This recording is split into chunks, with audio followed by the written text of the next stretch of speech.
Then I'll try to say something, nevertheless. Although, as you know, a prayer is something, at least for me, to the extent that I pray, if I pray, secret. It's absolutely secret. There is, of course, there are public prayers. There are people who, in communities, pray together. And the first thing I would tell you is that when I was young, my first rebellion against my own religious environment had to do with public prayer. Common, prayers in common. So my way of praying, if I pray, is absolutely secret. Even if I'm in a public, even if in a synagogue I was praying with others, I knew that my own prayer would be silent and secret and interrupting something in the community. So that's one more reason for not answering your question. Nevertheless, I'll say something. A prayer, on the one hand, has to be, the way I understand it, a mixture of something absolutely singular and secret, that is idiomatic, untranslatable, and at the same time, a ritual that is involving the body in coded gestures, in common language, in intelligible language. So there's this mixture between a secret and sacred idiom and some common ritual in which the body accepts to make coded gestures. That's the way, if I pray, that I pray. There is something absolutely idiomatic and something which looks like what many people in many cultures, many religions do. Sometimes kneeling, sometimes with a book, sometimes without a book or kneeling, sometimes walking, sometimes. I pray all the time. If I pray all the time, even now. But we have a problem. I have to address each question for 10 minutes, okay, so, because there are a number of questions coming. I would say, second, that my way of praying, if there is such a thing, if I pray, has more than one age in the same instant. There is something very childish. And when one prays, one is always a child. Something childish, something archaic,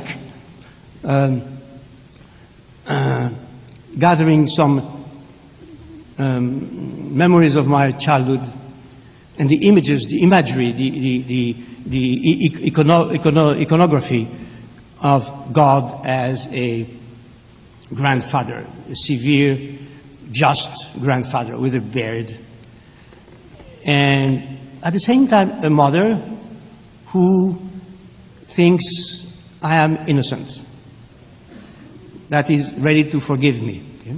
So there are these naive image of a couple of a terribly just but in merciless father, but just, understanding father, and a mother who is trying to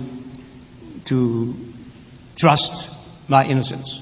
This is the layer of the childish layer of my prayers. The ones I perform once a day, for instance, before going to bed, or I pray a little time right now. Now there is also mixed with this, on this layer, there's another layer, of course, which involves my culture, my philosophical, very critical experience, my experience of apophasis, my experience of a critique of religion, going through Feuerbach to Nietzsche to all of these things, the experience of a non-believer, someone who is constantly suspicious of the child, okay? And who resists, and who says, well, whom am I praying? Whom am I addressing? Who is God, and so on and so forth. And in this layer of sophistication, if I may call this way, I find a way of, let's say, meditating about the